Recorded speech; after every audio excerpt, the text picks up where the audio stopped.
कर्नाटक के मराठा योद्धा। किताबों में अनकही कहानियां। जरा सोचिए, साल है 1677। दक्षिण भारत की धूल भरी सड़कों पर घोड़ों के टापों की गूंज सुनाई दे रही है।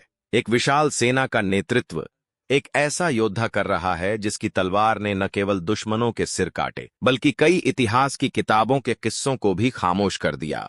यह दक्षिण में छत्रपति शिवाजी महाराज का विजय अभियान था। फिर भी जहां इतिहास की किताबों में शिवाजी का नाम तो मिलता है, वहीं उस सेना के असली शेरों के नाम गुमनामी के अंधेरे में खो गए हैं। ये वे मराठा योद्धा थे जिन्होंने कर्नाटक की पहाड़ियों, किलों और नदियों के बीच लड़ाई लड़ी। ऐसे योद्धा जिनकी बहादुरी के किस्से लोक कथाओं में तो जिंदा हैं, लेकिन मुख्यधारा के इतिहास की किताबों के पन्नों में छिपे रह गए हैं। यह लेख उन्हीं अनकही कहानियों को समर्पित है। यह उन योद्धाओं के बारे में है जिन्होंने कर्नाटक को मराठा साम्राज्य का एक अभिन्न अंग बनाया। ऐसे वीर जिन्होंने न केवल मुगलों और आदिलशाहियों को चुनौती दी बल्कि स्थानीय इतिहास की धारा को भी बदल दिया। एक रोमांचक सफर के लिए तैयार हो जाइए, जहां हर मोड़ पर एक अनोखा ऐतिहासिक तथ्य आपका इंतजार कर रहा है। दक्षिण की ओर कूच। शिवाजी का कर्नाटक अभियान। 1676 से 70 में शिवाजी महाराज ने अपनी नजर दक्षिण की ओर घुमाई। गोलकोंडा के कुतुब शाह के साथ गठबंधन करके वे 30,000 घुड़सवारों और 20,000 पैदल सैनिकों की एक विशाल सेना लेकर कर्नाटक में दाखिल हुए। इसका मकसद क्या था? आदिलशाही और मुगल ताकतों की नींव हिला देना, नए किले जीतना और स्वराज्य, अपना राज्य के दायरे का विस्तार करना। हालांकि असली कहानी तो इस सेना के सेनापतियों के साथ जुड़ी है। इनमें सबसे जाना माना नाम है हंबीरराव मोहिते, शिवाजी के सेनापति, मुख्य सेनापति, उनके साले और एक ऐसे योद्धा जिनकी जबरदस्त बहादुरी ने पूरे अभियान को सफलता की राह दिखाई। येलबुर्गा, कोप्पल इलाके में हंबीरराव ने मियाना भाइयों अब्दुल रहीम और हुसैन मियाना को करारी शिकस्त दी। ये भाई स्थानीय किसानों से अनाज लूटने के लिए बदनाम थे। हंबीरराव की तलवार ने न केवल उन्हें हराया बल्कि पूरे इलाके को भी आजाद कराया। एक अनोखा तथ्य, इस लड़ाई में हंबीरराव और धनाजी जाधव ने ऐसी वीरता दिखाई कि स्थानीय लोक कथाओं में उन्हें कर्नाटक के शेर के नाम से जाना जाने लगा। हंबीरराव ने बाद में संभाजी के शासनकाल तक सेनापति, कमांडर इन चीफ के रूप में सेवा की और पूरे कर्नाटक में कई अभियानों में सक्रिय रहे। उनकी बेटी ताराबाई ने बाद में मराठा साम्राज्य की बागडोर संभाली। एक ऐसी महिला योद्धा जिसका आज भी इतिहास की किताबों में बहुत कम जिक्र मिलता है। बेल्लारी किले की घेराबंदी को याद करें। किले का कमांडर मारा गया था, फिर भी उसकी बहादुर पत्नी सावित्री बाई ने 26 दिनों तक डटकर मुकाबला किया। शिवाजी ने उनकी बहादुरी का सम्मान किया और असाधारण वीरता का परिचय दिया। यह एक उल्लेखनीय विशेषता है। जहां उस दौर के अधिकांश विजेता लूटपाट में लिप्त रहते थे, वहीं शिवाजी और उनके योद्धाओं ने सम्मान दिया। बेल्लारी की घटनाओं के बाद कई अन्य क्षेत्रों ने बिना किसी लड़ाई के ही आत्मसमर्पण कर दिया। गुमनाम नायक, वे नाम जिन्हें भुला दिया गया। संताजी घोरपड़े और धनाजी जाधव, ये नाम मुख्य रूप से मुगलों के साथ हुए युद्धों से जुड़े हैं। फिर भी कर्नाटक में उनकी भूमिका क्रांतिकारी थी। 1680 के बाद जब दक्षिण में मुगलों का दबाव बढ़ा, तो इन दोनों ने छापामार युद्ध, ग्वेरिला वॉरफेयर की शैली अपना ली। संताजी ने कर्नाटक और तमिलनाडु तक फैले क्षेत्रों में मुगलों की रसद आपूर्ति लाइनों को बाधित कर दिया। एक दिलचस्प किस्सा, संताजी इतने दुर्जेय थे कि मुगल कमांडर उन्हें शैतान का बेटा कहकर पुकारते थे। वे घुड़सवार सेना के साथ इतनी बिजली जैसी तेजी से हमले करते थे कि दुश्मन पूरी तरह से बेखबर रह जाता था। धनाजी जाधव ने कई छोटे किले जीते, जहां मराठा सैनिकों ने स्थानीय कन्नड़ योद्धाओं के साथ कंधे से कंधा मिलाकर लड़ाई लड़ी। रघुनाथ पंत और अन्य योद्धा प्रशासक, शिवाजी के दक्षिणी अभियान के बाद रघुनाथ पंत को क्षेत्रीय सीमाओं को निर्धारित करने का कार्य सौंपा गया। उन्होंने एकोजी, शिवाजी के सौतेले भाई के साथ एक संधि की, जिससे मराठा प्रभाव तंजावुर तक फैल गया। हालांकि कर्नाटक में मराठा योद्धा केवल लड़ाके ही नहीं थे, उन्होंने प्रशासकों की भूमिका भी निभाई। कई मराठा परिवार कर्नाटक में बस गए और उनके वंशज आज भी वहीं रहते हैं। एक और कम ज्ञात योद्धा।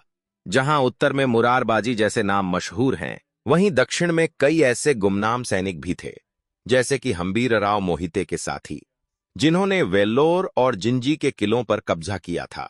बाद में जिंजी राजाराम की अस्थायी राजधानी बना और 27 साल तक चले मुगल मराठा युद्ध के दौरान मराठा प्रतिरोध का मुख्य केंद्र रहा। जरा कल्पना कीजिए, महाराष्ट्र से लेकर कर्नाटक तमिलनाडु सीमा तक हजारों मील के दायरे में फैला एक ऐसा किला था जो मराठा स्वराज्य स्वशासन का एक अडिग प्रतीक बना रहा। कर्नाटक में मराठा किले, पत्थरों पर उकेरी गई कहानियां। मराठा साम्राज्य ने पूरे कर्नाटक में कई किलों को मजबूत बनाया या उन पर कब्जा किया। बेल्लारी, कोप्पल, गजेंद्रगढ़ और नरगुंड जैसे क्षेत्र मराठा प्रभाव में आ गए। एक दिलचस्प तथ्य, शिवाजी ने कर्नाटक के 100 से ज्यादा किलों की स्थिति को या तो बेहतर बनाया या उन्हें प्रभावित किया। इनमें से कुछ किले आज भी मराठा वास्तुकला की खास निशानियां दिखाते हैं, जैसे गुप्त सुरंगें, पानी के कुंड और पहाड़ों पर बनी रणनीतिक किलेबंदी। सिरा किला, तुमकुर जिला। 18वीं सदी में यह पेशवा सेना के लिए एक मुख्य ऑपरेशनल बेस के तौर पर काम करता था। परशुराम भाऊ जैसे योद्धाओं ने यहीं से अपने सैनिक अभियानों का नेतृत्व किया। हालांकि यह सिर्फ एक सैनिक केंद्र नहीं था, यह सांस्कृतिक मेलजोल का भी एक जीवंत केंद्र था। मराठा सैनिक स्थानीय कन्नड़ संस्कृति से प्रभावित थे और कन्नड़ लोग भी मराठा संस्कृति से। जिंजी किला, हालांकि यह मुख्य रूप से तमिलनाडु में स्थित है, लेकिन यह कर्नाटक में मराठा अभियान का एक अहम हिस्सा था। इसे मशहूर तौर पर पूरब का जिब्राल्टर कहा जाता था। राजा राम ने यहीं शरण ली थी और यहीं से उन्होंने मराठा प्रतिरोध का नेतृत्व करना जारी रखा।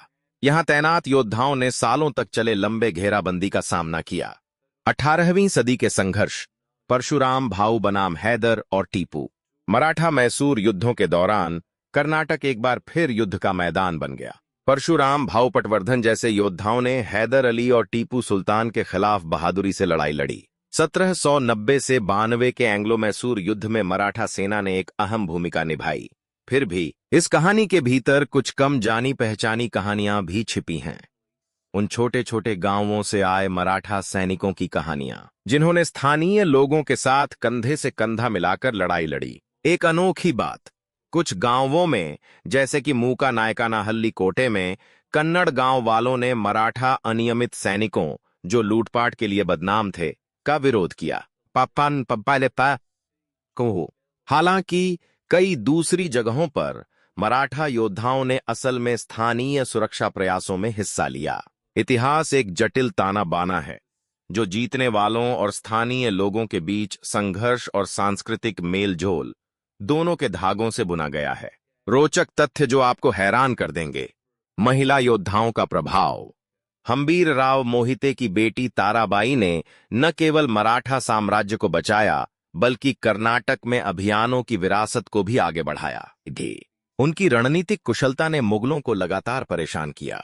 सांस्कृतिक मेल, मराठा सैनिक अंततः कर्नाटक में बस गए।